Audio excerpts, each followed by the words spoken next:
네, 우리 삼성전자 주주 여러분들 반갑습니다. 정프로입니다. 자, 오늘 8월 3일 월요일 장마감 이후에 영상 촬영 좀 하고 있고요. 오늘 일단은 삼성전자 주가가 크게 밀리면서 우리 주주분들 마음이 많이 속상하셨을 것 같아요. 지난주까지만 해도 마이크로소프트 실적도 정말 좋게 나왔고 미국 PC 물가지표도 시장 예상치에 부합을 해줬고 저희 국내에서는 레버리지 규제까지 시행이 되면서 오히려 시장에는 긍정적인 재료들이 많았는데 도대체 왜 삼성전자가 이렇게 크게 빠졌는지 궁금하신 분들이 정말 많으실 거예요. 오늘 영상에서는 왜 주가가 이렇게 크게 하락을 했는지, 지금 이 자리를 저희가 앞으로 어떻게 대응을 해야 되는지까지 하나씩 차근차근 설명을 드릴 거고, 저희 본격적인 영상 시작 전에 저에게 힘이 되는 구독과 좋아요 한 번씩 부탁드리면서 댓글에 삼성전자 화이팅 응원의 댓글 남겨주시면 그 방향성에 맞춰서 우리 여러분들과 끝까지 함께 대응 도와드리도록 하겠습니다. 먼저 이번 주말 방송에서도 좀 말씀을 드렸죠. 8월 2일에 주말에 찍은 영상을 일단 먼저 보시면 월요일에 개파락 가능성을 충분히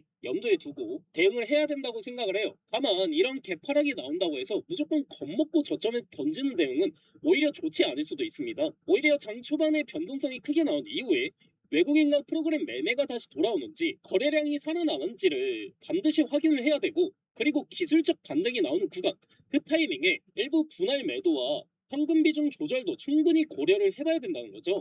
이렇게 월요일에는 개파락으로 시작할 가능성이 높고 주가가 생각보다 크게 흔들릴 수도 있으니 기술적 반등이 나올 때 분할 매도와 현금 비중 확보까지 생각을 해봐야 된다고 저희가 수급을 보면서 반드시 대응을 준비하셔야 된다, 이렇게 말씀을 드렸어요. 일단 왜 그렇게 말씀을 드렸냐, 첫 번째는 미국 시장 때문인데요. 지난주 금요일에 미국 반도체주를 보면 엔비디아는 상승을 했지만 AMD와 마이크론, 인텔 등 반도체 종목들이 약세를 보였고, 이게 월요일에 국내 반도체 투자 심리도 함께 위축될 가능성이 있었습니다. 여기에 더 큰 문제는 7월 31일에 발표된 미국 2분기 고용비용 지수인데요. 이 고용비용 지수가 시장 예상치보다 높게 나오면서 시장에서는 아직 미국 임금 상승 압력이 생각보다 강한 것 아니냐, 연준이 쉽게 금리를 내리지 못하는 것 아니냐, 이런 우려가 다시 살아나기 시작을 했다는 거죠. 이 고용비용 지수는 기업들의 임금 부담을 보여주는 대표적인 지표예요. 이 임금이 계속 오르면 결국 물가도 쉽게 내려가지 않을 가능성이 있기 때문에 연준 입장에서는 금리 인하를 서두르기 어려워질 수가 있다는 거죠. 결국 이 야간 선물까지 크게 밀리면서 오늘 국내 증시 역시 개파락으로 출발하게 된 거죠. 그래서 주말 영상에서도 월요일 대응 굉장히 중요하다고 말씀드렸던 이유고요. 그런데 오늘 장중 흐름을 보면 더 중요한 부분이 있죠. 프로그램 매매를 보시면 장 시작부터 마감까지 거의 하루 종일 강한 매도세가 이어졌습니다. 저희 외국계 창구도 마찬가지인데 보시면 JP 모건이랑 UBS, 골드만삭스랑 모건 스탠리 등 주요 외국계 창구에서 강한 매도 물량이 계속 나오면서 저희 삼성전자 주가를 눌러주는 모습이었죠. 실제로 수급을 보시면 외인들은 약 390만 주 가까이 순매도를 했고 기관도 500만 주 이상 순매도에 나섰죠. 결국 오늘 시장은 개인이 대부분의 물량을 받아내는 구조였다는 거죠. 저희 코스피 현물도 한번 보시면 개인은 6조 이상 강하게 순매수를 하고 있지만 외인은 4조가량, 기관도 2조 5천억 가량 강한 매도를 하고 있는 게 확인이 되죠. 그리고 주말 사이에 또 하나의 있었던 이슈가 있었어요. 바로 미국과 이란 관련 이슈인데요.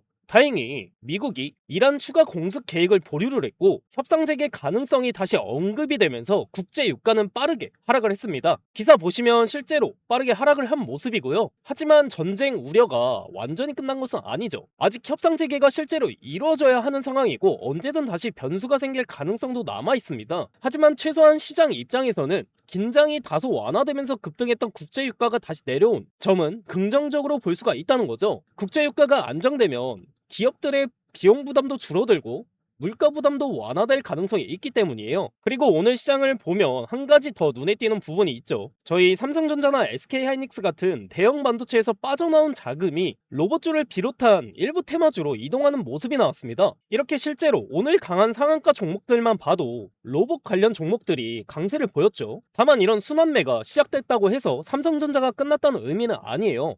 오히려 단기적으로 수급이 다른 업종으로 이동한 것으로 보는 게 맞고, 결국 대형주는 다시 외국인 수급이 돌아와야 본격적인 상승이 나올 가능성이 높아요. 그리고 오늘 또 하나 체크해야 될 뉴스가 있었는데요. 바로 일본입니다. 미국이 일본의 엔화 방어를 지지하는 분위기가 나오면서 시장에서는 엔캐리 트레이드에 대한 불안도 조금씩 완화되는 모습이 나타났어요. 여기서 많은 주주분들이 기억을 좀 하실 텐데, 그때 주식을 하신 분들이라면 이때 2024년 8월 초에 엔캐리 트레이드 청산 우려가 커졌을 당시에 미국 증시와 국내 증시가 동시에 급락했던 현상이 있었죠. 당시에는 엔화 강세와 함께 차입했던 자금이 한꺼번에 회수가 되면서 글로벌 증시 전체가 충격을 받았습니다. 지금은 당시와 같은 대규모 청산이 다시 발생하는 상황은 아니지만 미국과 일본이 이 시장 안정을 위한 움직임을 보이고 있다는 점은 당시와 다른 부분이죠. 즉, 엔캐리 리스크가 다시 커지는 것이 아니라 오히려 불안을 줄이려는 방향으로 움직이고 있다는 점은 시장에서 긍정적으로 볼 수 있는 부분이에요. 저희가 차트를 한번 다시 보게 됐으면 오늘 장중 주가가 크게 밀리면서 23만 7천 원 부근까지 내려왔었죠. 그런데 자세히 보면 23만 원 부근은 생각보다 이 매물대가 많지 않은 구간이에요. 이런 자리에서는 심리가 무너지면 생각보다 빠르게 아래로 밀릴 수도 있는 자리였어요. 그런데 다행히 오늘은 이 구간에서 저가 매수세가 들어오면서 추가 하락은 막아주는 모습이 나왔습니다. 즉, 무너질 수도 있었던 자리에서 일단은 버텨준 거죠. 오늘도 보셨듯이 이 개인들은 계속 물량을 받고 있어요. 주가가 빠질 때마다 개인들은 싸다고 생각을 하고 계속 매수를 해요. 반면 이 외인과 기관은 아직도 강한 매도를 이어가고 있죠. 제가 항상 말씀드리죠. 저희는 개인이기에 수급만큼은 이 외인을 따라가야 된다고. 주가가 많이 빠졌다고 무조건 매수하는 것보다 외인들의 매도가 멈추는지, 프로그램 매도가 줄어드는지, 외국계 창구가 다시 매수로 전환되는지까지 확인하는 것이 가장 중요한 거예요. 결국 지금은 공포에 흔들릴 때가 아니라 저희가 냉정하게 대응을 해야 될 때예요. 물론 지금처럼 하루 만에 8% 빠지는 모습을 보면 누구라도 불안해할 수밖에 없습니다. 하지만 이런 자리에서 감정적으로 던져버리거나 반대로 아무 기준 없이 계속 물타기만 하는 것도 좋은 방법은 아니라는 거죠. 저희는 정확한 저점 구간과 외인들 수급 변화를 확인하면서 대응을 해야 손실을 줄일 수 있고, 이후 반등이 나왔을 때도 훨씬 유리한 위치에서 수익을 노릴 수가 있다는 거죠. 내일부터 어떤 가격대를 중요하게 봐야 하는지, 외인들이 언제 다시 매수로 돌아올 가능성이 있는지를 확인해야 되는 거고, 최근 우리 시장은 이 서킷 브레이커도 자주 나올 정도로 변동성이 엄청난데, 만약에 앞으로 또 한번 급락이 나오거나 변동성이 심하게 나오면 그때 또 버티기가 힘들단 말이에요. 그래서 제가 아침 저녁마다 라이브 방송으로 이 신호를 드리고 대응법을 알려드렸는데, 우리 주주분들은 본업을 하시면서 실시간으로 확인하실 시간이 없으시잖아요. 장중에 못 보시다가 이렇게 쭉 떨어지니까 그제서야 연락 오셔서 지금이라도 뭐 손절해야 되냐, 있는 거 다 던져야 하냐 하시는 분들이 한두 분이 아니라는 거죠. 그래서 이제 방식을 바꾸기로 했습니다. 저희가 이제는 방식을 좀 바꿔서 우리 주주분들께 당장 앞으로에 대한 저점이랑 고점 라인 추가 매수 타이밍, 퍼센트 단위까지 실시간으로 대응을 해드릴 거예요. 그리고 여기서 가장 중요한 질문이 나오죠. 그럼 우리가 당장 이렇게 변동성이 큰 삼성전자에 대해서 어디 부분에서 추가 매수와 고점 매도를 해야 되냐? 우리 주주분들 돈이 걸려있는 문제이기 때문에 앞으로 또 충분히 조정이 나올 수 있으니까 나는 지금 어떻게 될지 모르겠다, 당장 내일 고점이랑 저점 신규주 추가 매수 어디인지 잘 모르겠다, 위에 제 개인 번호 잠깐 띄워놓을게요. 위에 보시면은 010에 3907-7516, 여기로 삼성전자니까 그냥 간단하게 삼성 이렇게 두 글자 문자 남겨주시고요. 혹시나 보유하고 계신 주주분들은 평단가 꼭 적어주시고요. 그래야 실시간 대응 가능하니까요. 이렇게 문자 남겨주시면은 우리 영상 보신 구독자님이구나 하고 소중하게 저장을 해서 매수랑 매도 시그널 사인 잘 정리해서 실시간 대응으로 진행하도록 할게요. 이렇게 금요일도 좋은 모습 보여줬고, 아니 어차피 올라갈 건데 뭔 또 조정이냐 이러시는 분들도 계신데, 저도 이 조정 이런 말 안 하고 싶어요. 근데 실제로 변동성이 너무 심하고 이슈 하나에도 흔들리는 시장이잖아요. 주말 때도 말씀드렸다시피 휴장 동안 어떤 뉴스가 나오고 어떤 변수가 발생할지는 아무도 모른다고 했죠. 그리고 저번 주까지만 해도 선물 보시면 외국인들 롱 포지션이 또 숏 포지션으로 전환이 됐고, 현재 4조가량 숏 포지션 전환에 누적 롱 포지션 8조에서 현재 4조, 이 4조가량 떨어진 만큼 오늘장 굉장히 중요하다고 말씀을 드렸고, 그리고 아직 중요한 이벤트가 하나 더 남아있는데 바로 5일에 있는 미국 ADP 비농업 부문 고용지표 발표입니다. 이 지표는 미국 민간 고용 흐름을 먼저 확인할 수 있는 선행 지표인데요, 예상보다 또 강하게 나오면 금리 인하 기대가 약해질 수가 있고, 반대로 예상보다 부진하게 나온다면 금리 인하 기대가 살아나면서 반도체를 포함한 성장주에는 긍정적인 반응으로 작용할 가능성이 있습니다. 그래서 이번 이 ADP 결과도 반드시 체크를 하면서 대응을 하셔야 되고요. 저희 삼성전자는 결국 올라갈 종목이라고 생각은 합니다. 하지만 저희가 이 조정을 다 맞아가면서 버티는 것보다 생선뼈 발라먹듯이 고점에서 일부 수익을 챙기고 저점에서 다시 모아간다면 훨씬 효율적인 투자라고 생각을 해요. 왜냐하면 좋은 종목일수록 수직으로만 올라가는 종목은 없기 때문이죠. 저희가 내일이라도 대비하기 늦지 않았고 저희가 이 대응을 할 수 있는 마지막 구간일 수도 있기 때문이에요. 무작정 들고 있기보다는 저점 매수랑 고점 매도 타이밍 정확히 아셔야 하고, 하지만 반대로 나는 삼성전자 오래 가져갈 거다, 떨어져서 계속 모아갈 생각이다, 이렇게 생각하시는 분들도 계실 겁니다. 이런 주주분들께는 매도 얘기가 아니라 앞으로의 나올 하락의 흐름과 추가 매수 타이밍 위주로만 알려드릴 거고, 이런 주주분들은 문자 보내실 때 삼성 매수 이렇게 네 글자 문자 보내주시면은 매수 전략만 따로 공유해서 드리도록 할게요. 궁금한 내용이나 질문도 편하게 문자 주셔도 되고요. 매도 타이밍도 같이 알고 싶은 주주분들은 다시 한번 말씀드릴게요.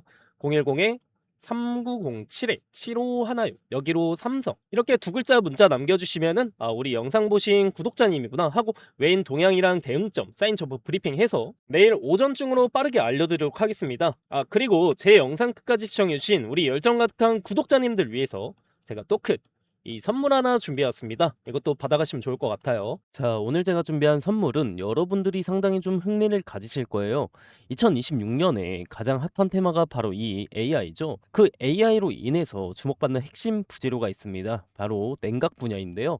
오늘 이 냉각 분야에서 떠오른 종목 하나를 추천을 해드릴게요.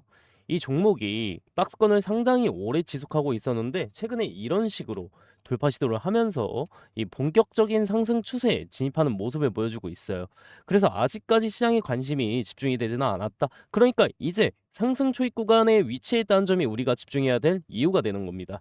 이 종목 추천도 추천이지만 사실 우리가 꼭 알긴 해야 돼요.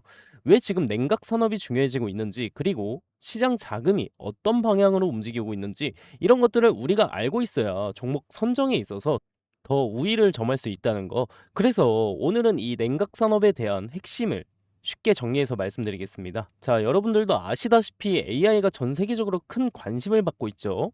AI 산업이 커질수록 데이터 센터의 발열 문제도 좀 심각해지고 있어요. 그러다 보니까 기존 냉각 방식만으로는 절대 버틸 수가 없단 말이에요. 기존의 이 냉각 방식은 발열 문제가 해결이 안 되고 거대한 냉각 설비가 필요하니까 부피도 크고 돈도 많이 들어요. 그래서 다른 방식으로 제한된 게 바로 이 액침 냉각입니다. 서버 자체를 특수 냉각액에 직접 담가서 열을 빠르게 식히는 방식인데 기존 대비에 전력 효율이 높고 비용 절감도 크다는 평가를 받고 있죠. 지금 보시는 자료처럼 세계 1위 클라우드 기업 AWS의 데이터 센터가 발열을 못 잡아서 전력까지 끊기고 난리가 났었죠. 이게 뭘 뜻하냐면 AI 경쟁의 본질은 결국 전기와 냉각이라는 물리적 자원 관리로 귀결될 거라는 거죠. 이 사건으로 인해서 제2의 AWS 사태를 막을 수 있는 유일한 대안으로 이 액침 냉각이 더더욱 대두되고 있고, 이것은 결국 엄청난 돈이 될 수밖에 없는 이유입니다. 데이터 센터를 가지고 있는 모든 기업들이 주목을 하고 있으니까요. 현재 엔비디아를 비롯한 글로벌 빅테크 여러 기업들은 물론이고 국내 대기업들도 본격적으로 뛰어들고 있는데요. 국내에서 이 액침 냉각 기술을 보유한, 그리고 아직 이 테마 자체의 수혜를 받지 못해서 주목받지 못한 기업이 하나 있습니다. 우리가 이 차트를 같이 한번 보게 됐었을 때 과거 이 종목은 2020년도에 17,000원대까지 크게 상승했던 흐름이 있었습니다. 하지만 이후에 긴 하락 사이클이 이어지면서 현재는 3,000원대에 위치해 있는 상황이고요. 즉 고점 대비 80% 이상 조정을 받은 자리라고 볼 수 있습니다. 근데 중요한 건 지금부터인 게, 최근 들어 주가가 다시 슬금슬금 올라오기 시작하고 있고, 이 과정에서 이 상승과 등락을 반복을 하면서 바닥 매집 구간이 형성될 가능성이 매우 높다는 거예요. 이런 종목들은 시장에서 한동안 소외가 되면서 개인 투자자들의 관심도 멀어지는 경우가 많았습니다. 하지만 오히려 그런 자리에서 장기 매물대를 소화를 하면서 바닥을 다지는 흐름이 나오는 경우가 많다는 거죠. 아까 보여드렸던 것처럼 이 개인은 계속 매도를 하고 있는데 이 외인들은 반대로 매수를 하고 있다는 거? 주식시장에서는 이런 흐름을 흔히 저가 매집 신호로 해석하는 경우가 많습니다. 그래서 이 히든 종목 같은 경우는 정리해보면, 첫 번째로는 매출 대비 현재 시가총액이 과도하게 낮은 구간이라는 점, 두 번째는 고점 대비 큰 폭의 조정을 이미 거쳤다는 점, 세 번째는 실적 턴 어라운드 기대감이 살아날 수 있다는 점, 네 번째는 외국인 재매집 흐름이 확인되고 있다는 점입니다. 그렇기 때문에 지금 시장에서 거의 알려지지 않은 코스닥 중소형 기업이라고 하더라도 세력이 다시 바닥에서 이렇게 물량을 모는 흐름이 맞다면 이후 충분히 우상향 파동이 나올 가능성도 열려 있다는 거예요. 결국 중요한 건 수급이 본격적으로 붙기 시작하는 초입 구간을 얼마나 빠르게 보느냐입니다. 이런 종목들은 한번 움직이기 시작하면 단기간에 변동성이 크게 나오는 경우도 많기 때문에 지금처럼 바닥을 다지는 구간에서 관심 있게 보는 전략도 중요할 수가 있죠. 그래서 앞으로 우상향 흐름이 이어질 가능성을 기대할 수 있다는 거예요. 이 종목 아직 늦지 않았고요. 지금 거래량은 초기일 뿐이고 이 냉각이라는 테마가 시장에서 주목이 될 때쯤 대시세가 터질 기대가 높습니다. 이 종목 받고 싶으신 우리 주주분들은 010-3970-7516 이 번호로 선물 이 두 글자만 문자로 보내주시면은 제가 빠르게 확인 후에 해당 종목의 PPT 자료와 함께 어떤 구간이 바닥이 될 수 있는지, 어디서 이런 강한 매수세가 유입될 가능성이 있는지, 그리고 향후 단기적인 고점과 저점 구간은 어디로 예상되는지까지 우리 대응 전략을 정리해서 공유 드리겠습니다. 여러분들도 좋은 타이밍에 기회 잡으셔서 좋은 흐름과 함께 가져가셨으면 좋겠습니다. 이 선물이라고 두 글자만 문자 보내주시면 되시고요. 오늘 영상 끝까지 시청해주셔서 감사드리면서 다음 분석 영상으로 찾아뵙도록 하겠습니다. 감사합니다.